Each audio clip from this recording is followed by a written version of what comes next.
Morning, peeps. Good morning, everyone.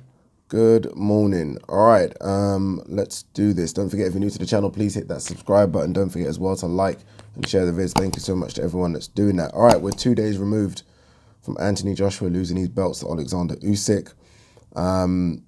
2 days, I guess, to gather my thoughts. I'm still bitterly disappointed. Not just as an AJ fan, obviously that makes it even more disappointing, but just because I think going into the fight, it's a fight I thought AJ could have won. I was very nervous and apprehensive, and I was flip-flopping with my decision, but I thought AJ could have won that fight. I thought if AJ kind of just stamped his authority on the fight from the very first round, almost a bit like what Usyk did, I thought that would have sort of given him a lot more confidence, and it would have taken a lot of confidence away from Usyk, and that unfortunately didn't happen.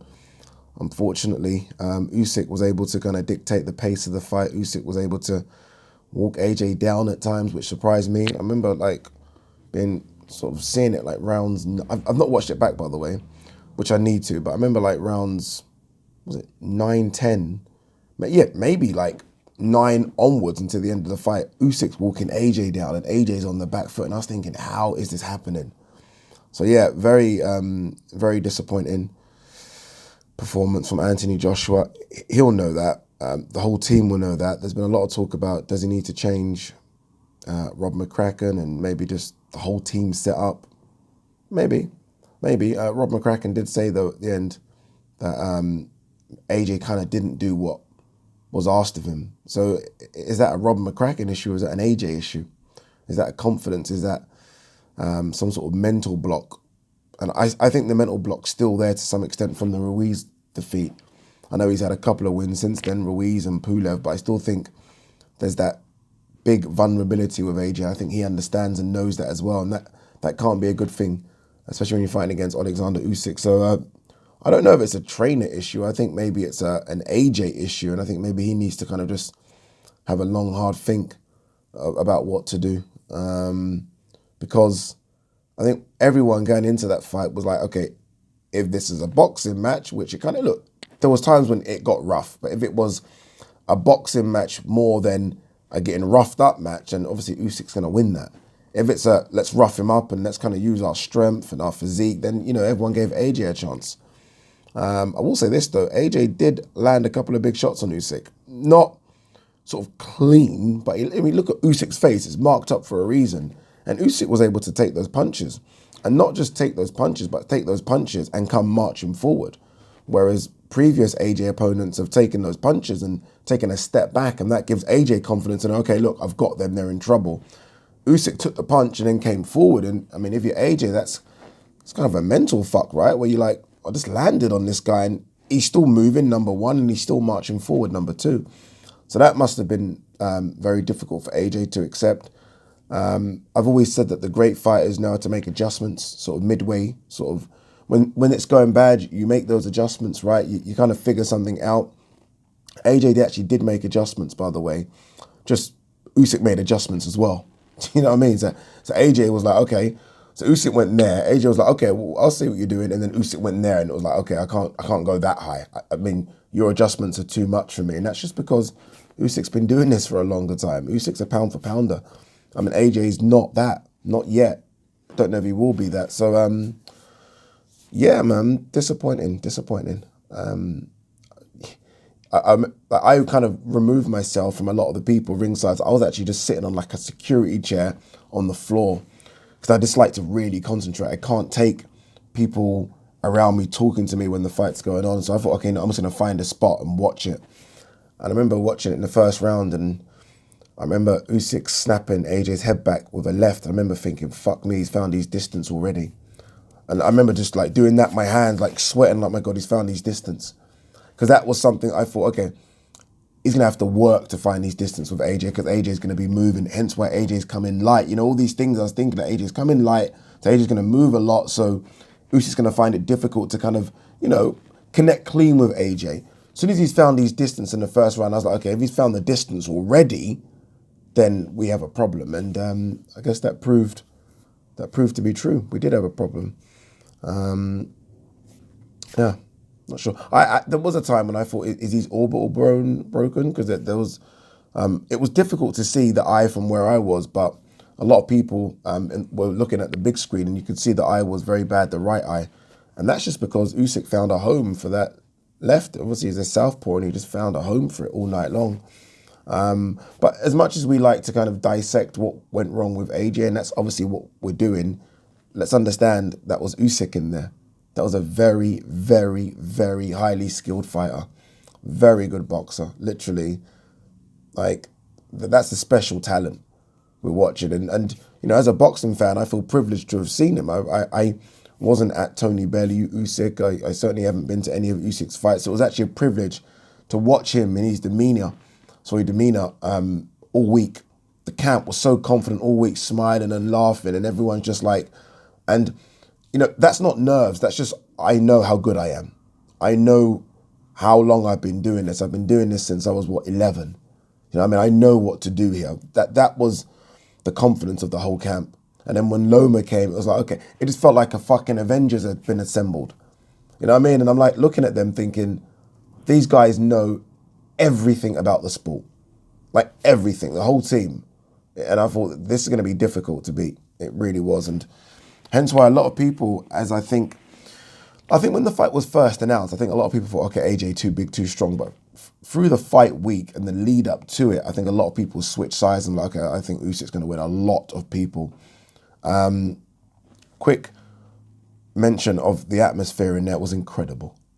Incredible. It didn't give me the same goosebumps of Warrington Lara. It didn't for some reason. Warrington Lara just felt, I don't know, like war. That's exactly what it was actually. Warrington Lara felt like Warrington was going to battle in a war. AJ Usyk almost felt like I was at WrestleMania or something. Does that make any sense? That's what it felt like when AJ was there with the pyrotechnics and the fireworks and fucking Rocky IV music came on. I was like, my God, this is like Super Bowl, WrestleMania. Warrington Lara, though, gave me goosebumps. Like, this is violent. And maybe AJ needs a bit of that. AJ needs a bit of violence. I mean, all this touch and fist as he's walking to the ring, I hate that kind of stuff. I remember thinking, stop it, please, just get to the ring and, you know, like, just do that. Like, I can't stand that. Like, he turned around and he saw someone and it's like, you should be fully focused on that. So that tells me either you're too relaxed walking to the ring or you're nervous and you're trying to cover it up by doing, I don't know. But either way, you're not there. That's me anyway. That's what I think. Could be wrong. Rematch. Yeah, potentially. I mean, look, there's a rematch clause put in for a reason. Now, some will say, oh, he's not good enough to, make the necessary changes. I don't know if there are necessary changes. I want him just to bully Usyk a little bit. I don't think AJ needs to turn into Muhammad Ali, or Mike Tyson. A bit of Mike would be nice, but just bully. Maybe come in a bit bigger. Maybe come in 17'6", 17'7". Come in that size and just show him that you're in the heavyweight division. Get him on the ropes. Like AJ there was a few times when they were in a clinch. And I'm thinking, okay, this is when AJ is going to show him. He's going to push him to the ropes and he's going to work that body or he's going to throw that famous uppercut. And it was AJ that was like, all right, let's get away from the clinch. And I'm like, what? This is what you want? You want to get close to be able to bully this guy. Put your weight on him. That's what Wilder did. Sorry, that's what Fury did to Wilder. To be fair, Fury and Wilder, the weight difference is a lot bigger than AJ to Usyk, but still Fury was able to kind of put his weight on Wilder and Wilder hated it, didn't like it. Bully the man. Tell him you're in my division now. But, that didn't happen. So look, do I give a chance to AJ in the rematch? Yeah, of course I do. And people might say, that's because you're an AJ fan. No. The reason I give him a chance, and I said this on the live yesterday, is that in the lead up to this fight, preparation's key. Preparation's key. Now, AJ would have tried to replicate sparring or found a sparring partner like Usyk. Fell. Reason it's a fail is because there is no one out there, southpaw, like Usyk. It's impossible. There are limited southpaws anyway, and let alone limited southpaws that look like and replicate what Usyk does. Forget it. You're done. You're not finding that. Now, Usyk would have found 1,000 AJs. There's 1,000 big guys, 6'5", punch, power. There's thousands of those. So Usyk's going into the ring. The first time he sees AJ, is like, okay, we had this in sparring. AJ's going into the ring and seeing Usyk and thinking, Jesus Christ, this is not like any of the sparring partners I had. So at least now AJ's done 12 rounds with Usyk. He knows now. He knows exactly what to expect. He knows everything. He's seen him. And he knows he can hurt him. So look, will Usyk be favourite? Yeah, Usyk will be favourite. Can AJ make the necessary changes and adjustments? I think so. Does that change and adjustment mean maybe getting rid of your trainer? Maybe. Maybe. Maybe not. I don't know. All right, let's move away from that a little bit. I do want to touch on the undercard because there was a few interesting results on the undercard. Sokoli got the job done. Congratulations to him. Sokoli just too big, too strong. I thought that his opponent for the first round, I thought, okay, this guy is, looking to do some stuff. But then Sokoli just landed a clean right hand, hit his opponent on the top of the temple, kind of messed up his equilibrium. He didn't know where he was. Obviously, it's an unbeaten guy. So he's probably thinking that this is new. And then the end got the job done. I mean, it has to be Bradis. Go for it. Go for Bradis. I mean, Makabu's there, but in fact, look, whatever. Makabu, Bradis, whichever one, go. But yeah, Sokoli's got a very, very good future because I still feel like still feel like he's not touched the surface. I watch him and I still feel like I'm seeing quite a few mistakes there. And I think this is a guy that's like world champion, like very, very good. And I'm still seeing mistakes. So once those little things can be corrected, like the inside game still needs work, there's going to be, it's going to be a problem. He'll stay at cruiserweight, I guess, for another 12 to 18 months, then heavyweight, then we'll see what he can do in the heavyweights. But I think he could be a problem at heavyweight as well, just because he's so long and he's obviously got the power. We know that. And he'll be becoming bigger as well. Callum Smith, that's what you want, right? You want to put a performance on to tell everyone that you've arrived at the 175-pound division. Bear in mind that Marcus Brown has fought Castillo. Dimitri Bivol's fought Castillo as well. Dimitri Bivol put Castillo down in their fight, but none of them did what Callum Smith did. I mean, Callum Smith, look, we all saw how it ended. I don't want to go into that again, but that's a performance. That's dominant. And that's a good sign, good win. I mean, him and Buddy McGirt are going to be really happy about that. And now it's a case of what next? I think he'll want to be out again soon. I mean, why not? Why not get out again? I don't know if there's a card in December, but December, January, February, but soon. No May talk, like soon. But good win for him. Good win for Florian Makuu as well, beating Maxim Prodan. Very, very good win, by the way. I thought his jab was fantastic. Florian, showing that he's not just a kind of a rough, gritty fighter. He can box. Bear in mind, I mean, this guy's from a kickboxing background as well, but his fundamentals are there. And that's a nice title he's got now, IBF International welterweight title, put him up in the rankings. And that might entice Conor Benn. They've both got kind of similar titles. Conor Benn's got like a WBA International or something as well. So, look, I think it's a good fight. I think Makuu causes Ben problems. I think Ben causes Makuu problems. And I think, you get that fight on if you can. And you should be able to. Campbell Hatton obviously got the win over Sonny Martinez, but he didn't win the fight. In fact, look, some people had it 5 rounds to 1. I think it was 6. What was it? 6 rounds, 5 rounds to 1 to Sonny Martinez. Most people that I spoke to ringside had it either 5-1 or 4-2. So it wasn't a case of, it was close. No, he won convincingly, Sonny Martinez, but Campbell Hatton got the decision. That's bad. That's a bad result for boxing. It really is. Because you think if it's not the Hatton surname, if that's another guy in a 6 rounder, you feel like he wouldn't have got the decision. Do you know what I mean? They really knew. Everyone needs to sit around the table and say, okay, what are we doing here? Like honestly, everyone just be open, put everything on the floor, and say, okay, what are we doing? Like, why are we doing this? Why is he so high up in these pay-per-view cards?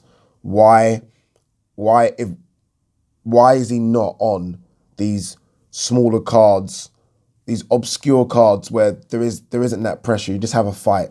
There isn't that, why is Campbell Hatton so high up again? Or just put him somewhere. I said it on the live yesterday. Dalton Smith, who's a very good prospect, had a fight on the undercard of Hrgovic. Just happened. not many people watched the fight. It just happened, got the result, away from home, fine, tick the box. Away from the spotlight. Campbell Hatton yesterday, so he came on after Callum Smith. It was full, the arena was full. Or at least, yeah, so there was about 60,000 in there. And the worst thing that could happen was that result, and then for the people that were there, and they did, I understand why they did, boo him. They didn't boo him, they booed the result. That's the problem. You can't keep doing this. Like it's very silly what they're doing with Campbell Hatton. But I'm starting to question what's going on in training camp, because I don't feel like I'm seeing much progression here. Like, it still feels a bit rough and raw with Campbell. And he's got, like, Matthew's a good trainer. Ricky's there to kind of watch and guide as well. I don't know, man. Like, as soon as I saw Sonny Martinez, like, but it wasn't supposed to be Sonny Martinez as well, by the way. Sonny Martinez was a late replacement. So, anyway, as soon as I saw Sonny Martinez on the scales, I was like, Jesus, man, this could be a problem. Like, you know, there's journeyman and there's him. And that he isn't a journeyman. He just like, might not be a good fighter, but he's in shape. And I was like, oh God, he's got his man strength, this kid, and he's gonna cause Campbell problems. And in the end, he did. He beat Campbell Hatton, and obviously, look, Campbell Hatton got the gift of a decision. Make of it what you want, but look, it shouldn't have been a Campbell Hatton win. It shouldn't have, and I don't see how that helps him in any way, shape, or form. All right, let's quickly see if there's any news that we can quickly run through.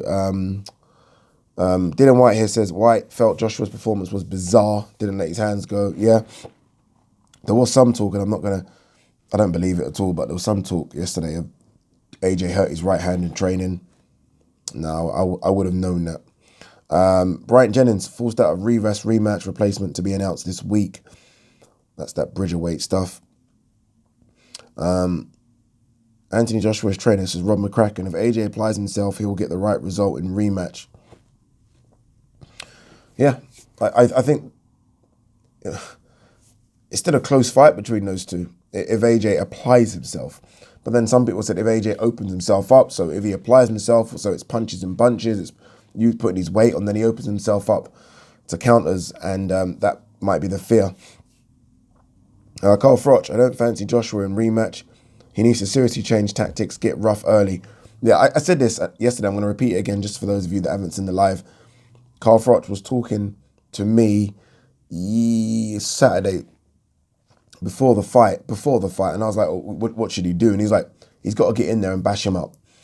And then he kind of elaborated a bit more, and he was like, when I fought Bute, Bute is a slick boxer. Bute is a better boxer than Froch.